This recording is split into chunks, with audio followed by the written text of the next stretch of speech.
نماز کے حوالے سے ایک اور مسئلہ ہے جو ہر دوسرے شخص اس میں مطلع ہے، اور جس کی چونکہ مکمل طور پر تبلیغ نہیں کی جا رہی۔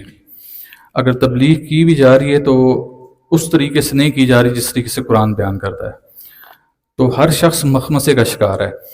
تو میں ضروری سمجھتا ہوں کہ اس کو بھی آپ کے سامنے کھول کر بیان کیا جائے، اور وہ نماز کو قصر کرنے کے حوالے سے۔ آپ لوگ اکثر و بیشتر جو دور افتادہ علاقوں کے رہنے والے ہیں، جب یہاں سے سفر کر کے جاتے ہوں گے تو آپ کو یہ بتایا گیا ہوگا کہ آپ سفر میں ہو تو نماز کو آپ نے ادا کرنا ہے، ایسی بات ہے۔ لیکن میں آپ کو قرآن کی روح سے سمجھاؤں گا کہ ایسا بالکل نہیں ہے۔ نماز کو قصر کرنے کے لیے آپ کے پاس دلیل ہونی چاہیے، لاجک ہونی چاہیے۔ اگر وہ معاملات جو قرآن میں بیان کیے گئے ہیں اگر وہ بیان نہیں ہے آپ کے ساتھ تو پھر آپ نماز میں قصر نہیں کریں گے۔ میں یہ سورہ نساء کی 101 نمبر آیہ مبارکہ آپ لوگوں کے سامنے اس کا متن پڑھ رہا ہوں، ترجمہ پڑھ رہا ہوں۔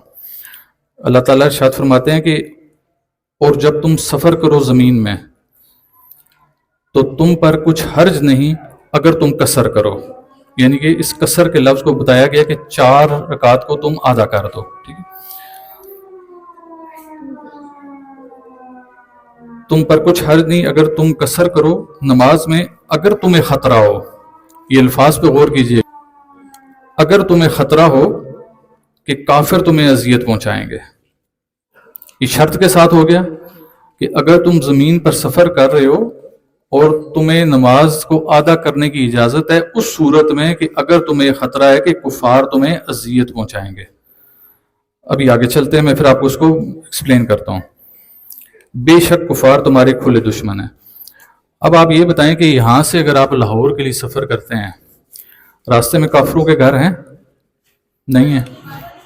آپ یہاں سے کراچی جاتے ہیں، کافروں کے گھر ملتے ہیں آپ کو؟ نہیں ملتے۔ فیصل آباد جاتے ہیں، کافروں کے گھر ملتے ہیں؟ نہیں ملتے۔ لہٰذا یہ جتنا آپ کا ٹریول ہے، یہ جتنا آپ کا سفر ہے، اس میں آپ قصر کرنے کے مجاز نہیں ہے قرآن کی روح سے۔ کسی مولوی کی روح سے ہو سکتا ہے، کسی ذاکر کی روح سے ہو سکتا ہے، کسی صحیح بخاری کی روح سے ہو سکتا ہے، کسی اصول اربع و کافی کی اس نظر میں ہو سکتا ہے، لیکن قرآن کی نظر میں آپ قصر صرف تب کریں گے جب کفار کا اندیشہ ہو۔ اب جب پاکستان جیسے ملک میں آپ کسی سفر پہ جائیں گے تو کفار تو آپ کو نہیں ملیں گے۔ آپ موٹر وے سے سفر کریں، آپ کو جا بجا مساجد ملیں گی، سیکیورٹی گارڈز بھی ملیں گے، پولیس کا نظام ملے گا، آپ کی جان کو خطرہ نہیں ہے۔ یہ نماز کو ادا کرنے کا جو اللہ نے کہا، یہ اپنے بندے سے محبت کا اظہار کیا۔ اس دور میں جب وہ لوگ سفر کرتے تھے حضور علیہ السلام کے ساتھ، تو جب راستے میں جاتے تو کفار ان کو آ لیتے تھے، اذیت پہنچاتے تھے، تو فرما دیا گیا کہ ایسے میں آپ نماز کو ادا کرو، فرض نماز کو۔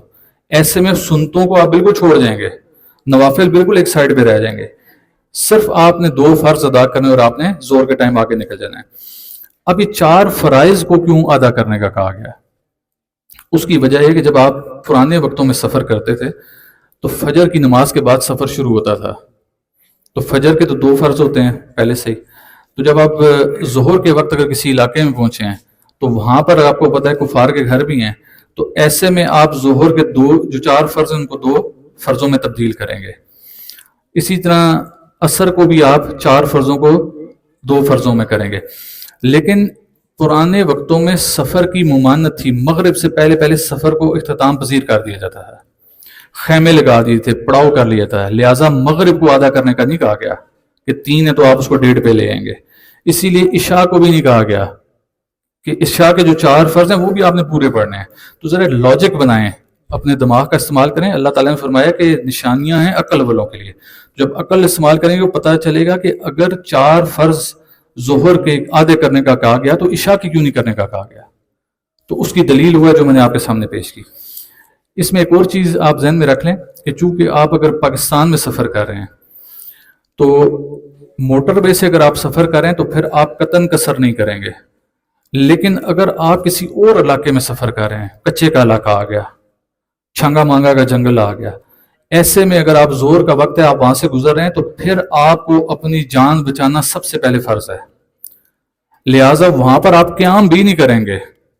اگر نماز کا بھی وقت آ گیا، آپ کو معلوم ہے کہ یار میں اکیلا بندوں تو ڈاکو مجھے پکڑ لیں گے، مجھے مار سکتے ہیں، میری جان لے سکتے ہیں، تو ایسے میں اللہ کا حکم ہے آپ وہ جگہ چھوڑیں گے تو پھر قضا پڑھیں گے جا کے. جو قضا نماز کی گئی یہ ویسے نہیں کی گئی، یہ حضور نے خندق کے موقع پر کی. تو خندق کے موقع پر جو خندقوں کی کھدائی ہو رہی تھی، جنگ کا سما تھا، لہٰذا آپ نے اپنی دن کی نمازیں قضا کر کے پڑھ لیں. تو اسی طرح آپ جب پاکستان میں ٹریول کریں گے تو یہاں پر آپ اس کو چھانگا مانگا اور کچے جیسے علاقے میں آپ اس کو قضا کے لیے چھوڑ سکتے ہیں.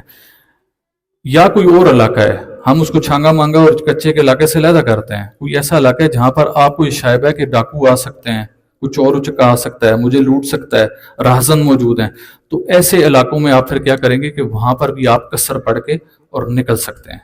ٹھیک ہے، لیکن ایسی صورت میں آپ سنتوں کو مکمل طور پہ اجتناب کریں گے. ایسا نہیں ہے کہ آپ نے قصر کی، فرائض کی اور سنتے 4 پوری پڑھنا شروع ہو گئے، تو پھر 4 فرض پڑھنے میں کیا حرج تھی. تو لہٰذا اس معاملے میں آپ کو بڑا غور و خوض کرنا پڑے گا، اپنی نمازوں کو ضائع نہ کریں. میں یہاں سے چکوال ایک محفل کے لیے گیا، آخری الفاظ ہیں، تو وہاں پر میرے ساتھ ایک مولانا صاحب گئے، تو انہوں نے مجھے آ کے کان میں کہتے ہیں کہ قصر پڑھا سو. میں زور کی امامت کے لیے کھڑا ہوا، میں کہا نہیں نماز زور نہ ہے، میں اثر کیوں پڑھا سا. تو پھر کہتے ہیں نہیں پیر صاحب میں قصر کہہ رہا. میں کہا یار میں بھی کہیے نا زور نہ ٹائم ہے، میں اثر کیوں پڑھا سا.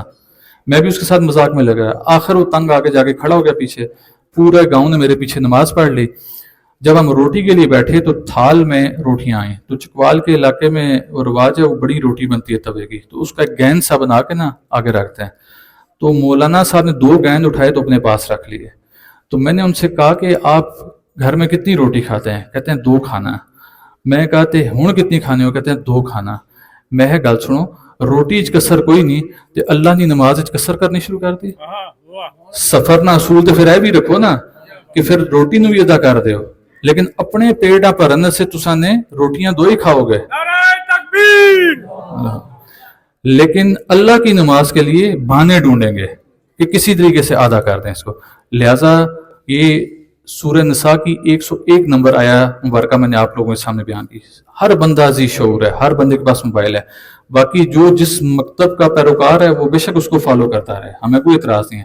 ہم نے بما علینا الا البلاغ المبین کے مصداق میں آپ تک پہنچا دیا.